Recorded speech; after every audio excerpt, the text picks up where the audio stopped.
วันที่ 13 พฤศจิกายน 2025 นี้ประชาชนส่องแสงว่าปัจจุบันยังพบเห็นรถใหญ่รถจักรเข้าเลนรถเมล์ด่วน BRT ซึ่งถือว่าเป็นการฝ่าฝืนเพราะเจ้าของนครหลวงเวียงจันทน์ได้ออกแจ้งการเกี่ยวกับข้อห้ามบ่ให้ผู้ขับขี่รถทุกชนิดขับขี่รถของตนเข้าในเลนเฉพาะของรถเมล์ด่วน BRT ในขณะที่รถเมล์ด่วน BRT ผ่านไป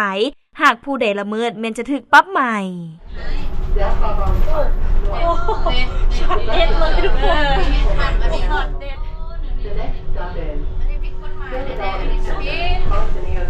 ป้ายกับปากกาง่ายป้ายกับป้ายมาเน่